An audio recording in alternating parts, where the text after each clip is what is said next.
Приветствую, друзья! С наушниками от компании Shanling я имел дело очень давно, так что протестировать их относительно бюджетную новинку мне было крайне интересно. Да и модель там далеко не рядовая.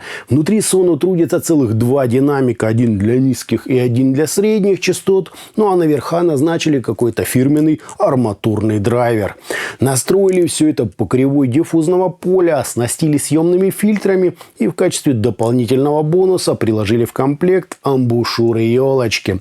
Что ж, будем с ними сегодня подробно разбираться. Собственно, поехали.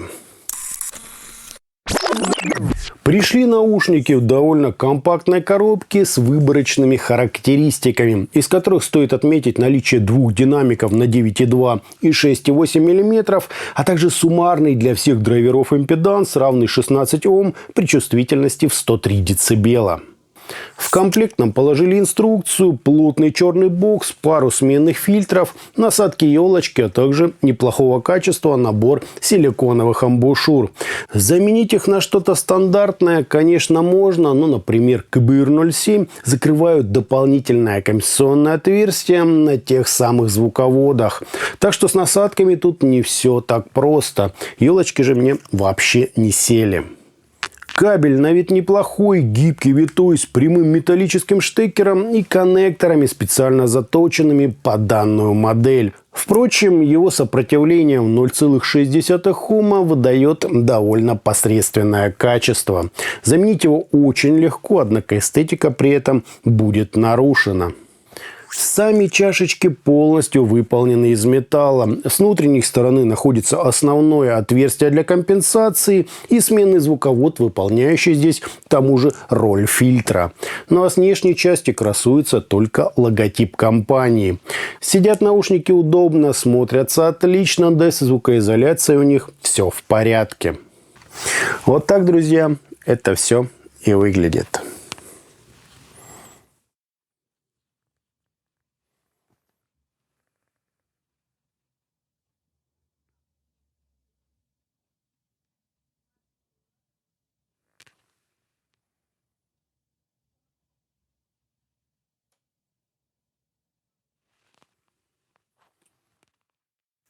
В качестве основы для измерений я использовал конфигурацию с черными фильтрами, где получил идеальный, как по учебнику, импульс, небольшие расхождения между каналами и искажения в пике, достигающие 1%, что уже почти на грани приличия.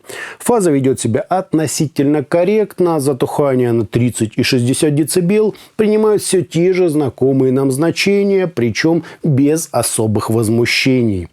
По АЧХ же мы имеем подъем низких частот на 10 или 14 дБ в зависимости от установленных фильтров, правильный такой заход на середину, довольно выразительное выделение области разборчивости, пик на имитации ушной раковины и еще один на усилении резкости звучания. После чего акцентами на 10,5, 13,5, 16 и 19,5 кГц нам возвращают звук воздуха и добиваются той самой протяженности высоких частот. Между фильтрами, как видно на графике, отличие лишь в количестве низких частот. Ну а заменой амбушюр, как обычно, можно только слегка сгладить пики. Исключение составляют насадки елочки, но подойдут они далеко не каждому. Мне, например, совершенно не сели. Более-менее сравнить это можно разве что с Moondrop Starfield 2, поскольку обе эти модели настроены по кривой диффузного поля. Только у нас здесь больше баса, сочнее ритм-часть и чуть менее выражена верхняя часть диапазона. По подаче же, если установить фильтры с красными кольцами, то низких частот становится прямо очень много. А если использовать сторонние амбушюры, закрывающие на звуководах дополнительные отверстия, то получается вообще мега-бас.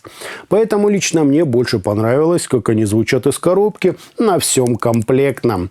Но если нужно низких частот, как говорится, навалить, то почему нет? Производитель специально об этом позаботился. Причем сам звук от этого нисколько не страдает. Естественно, в нем изменится баланс частот, так как бас заметно так оттенит яркость, а низкочастотные инструменты выйдут на передний план.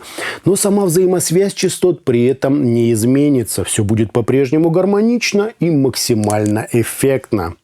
Еще здесь мне понравилось то, что за средние частоты, как и непосредственно за бас, поставили отвечать динамические драйверы, отчего приятная аналоговая теплота распространяется не только на вуферную часть, например, ритм гитары, но и на вокал и на тело подавляющего большинства акустических инструментов.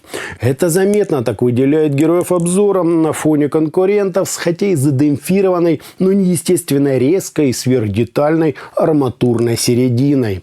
Во всем есть, конечно, свои сильные и слабые стороны, но динамический окрас в совокупности с хорошим в плане импульса драйвером делает звучание голоса поистине завораживающим. Да, я сравниваю Sono с новенькими Rapga Bridge, и подход первых мне нравится куда больше. Ну и как не отметить практически дотошную прорисовку каждого из тембров. Причем все это строится на базисе сверхвыразительного, мелодичного и просто невероятно эмоционального звучания. То есть это, как и в случае с Yanin Canon 2, просто удивительное сочетание качеств, поднимающее уровень наушников на какую-то совершенно невероятную высоту. Shanling Sono — это действительно очень хороший уровень, и настройка в нем имеет далеко не самое последнее значение. Согласен, диффузное поле довольно ярковато, но при помощи подбора излучателей они сбалансировали эту яркость низкими частотами, а середину за счет этой же особенности сделали просто кристально чистой и поразительно подробной. За высокие же тут отвечает немного задемпфированный арматурный излучатель. Назначили его, чтобы добиться некоторой однородности и при этом заполучить те самые утонченные и весьма реалистичные высокочастотные резонансы вкупе со звуками всяких перкуссионных инструментов. Слушается это довольно естественно и чувствуется, что соблюден некоторый баланс. Нет тонких пиков или сколь-либо глубоких ям, как и резких, бросающихся в глаза переходов между излучателями. Ну и особая моя благодарность за то самое тотальное погружение в материал. С учетом столь интересно подсвеченных нюансов, слушать каждую композицию хочется снова и снова, каждый раз подмечая в ней все новые и новые детали. Ну и очень меня радуют сочные такие объемные образы с акустически правильной массой, мелодикой и абсолютно безопасные высокие частоты, которые не ярчат, не сыпят и не поднимают со дна мусор, оставшийся от сэмплирования и мастеринга. Единственное, к чему здесь действительно можно докопаться, так это не самая четкая передача планов в больших симфонических оркестрах. Именно в этом моменте Rapga Bridge мне кажется более подходящим решением. Причем здесь есть масштаб, глубина, ощущение сцены, но вот точность передачи инструментов задних планов заметно так плавает. Различные серьезные мультиинструментальные исполнения, очевидно, не являются сильным местом героев нашего обзора. Зато все остальное они отыгрывают просто фантастически, с максимальным погружением, эмоциональностью, выразительностью и прорисовкой даже мельчайших элементов музыкального полотна. А относительно источников беспокоиться вообще, на мой взгляд, не о чем. Здесь хватает как скорости с элементами техничности для слишком уж музыкальных решений, так и лиричности для всяких сухих, нейтральных плееров и цапов. Единственная моя рекомендация остается в плане мощности. Лучше, когда ее хоть с небольшим, но запасом. А так это крайне достойное и универсальное по своей сути решение. Итогом гибридные трехдрайверные наушники Shanling Sono отлично сидят, кабели насадки в комплекте нормальные. Ну и здорово, что сделали возможность добавить низких частот посредством сменных фильтров. Звучат же наушники очень собрано, четко, прозрачно, при этом радуя нас и насыщенностью, и глубиной, и, конечно же, максимальным погружением в материал. Эмоции здесь буквально бьют ключом.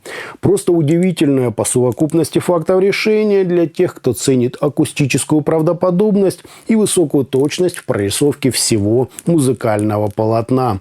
Напомню, что здесь использовалась кривая диффузного поля, а следовательно, наушники имеют небольшой такой уклон в яркость. Но, как я уже сказал, здесь ее чуть ли не гениально обыграли, сбалансировав низкими частотами.